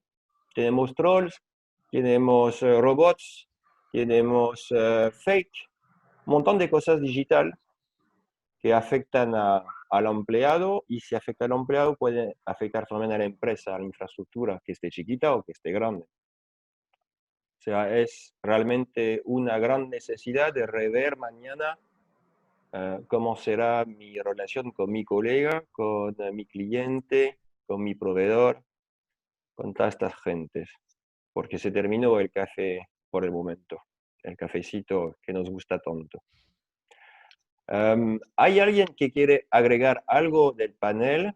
Si no, doy la palabra a Liliana para el momento cerrar, tomando en cuenta que empezamos operacionalmente era las 15:10 y son las 16:45, o sea, pasamos un poco. ¿Alguien quiere agregar algo? Pablo, Marcelo, Walter, Macarena, Julio. Bueno. ¿No? Estamos bien, me parece. Si no hay más preguntas. Liliana. Bueno, Manuel, sí. La verdad que les agradecemos muchísimo desde la Cámara Franco-Argentina. Me presento, aunque sea al final, Liliana Hidalgo, directora general. Les agradecemos muchísimo esta posibilidad a Pablo, a Marcelo, Walter, Macarena, Julio y a ti, que hayan estado esta hora 40 casi con nosotros. La verdad que fue una exposición en lo que a mí respecta excelente. Soy un poco reacia a la tecnología y realmente me sirvieron mucho los consejos de ustedes y todas estas reflexiones. Esta última reflexión de Julio, que decía que esto, que no vamos a salir todos, no vamos a salir igual de la cueva después. Es muy importante pensar en nuevas prácticas, en nuevos caminos, y aprovechar esta época que tiene sus oportunidades también. Así que bueno, para nosotros realmente fue un panel de lujo, chicos. Han estado cada uno de ustedes muy buenos. Vos acotando muchas cosas, Emanuel, realmente muy interesante todo. Así que, sin más, ¿querés decir algo más? Sí. Sí, quería agregar una cosa muy sencilla, es que la noción de seguridad informática en todos sus costados hay que tomarla en serio, y creo que todas las gentes que participaron acá estarán dispuestas en contestar dudas o preguntas complementarias o problemáticas otras de los miembros de la Cámara para tratar de ayudar a nuestros amigos franceses que están acá. Ese vaya tu camino. Nos ponemos en buenísimo, desde la Cámara podemos ser el puente para que les lleguen a ustedes, a todos ustedes, las preguntas, y te agradezco mucho esta posibilidad que siempre nos das desde Everywhere, la empresa que representas acá en Argentina, para que podamos canalizar las dudas sobre seguridad. Y bueno, les agradecemos muchísimo a los oradores, como dije, y a todos los participantes, porque en algún momento creo que tuvimos como 60 conectados, así que realmente uno de los récords.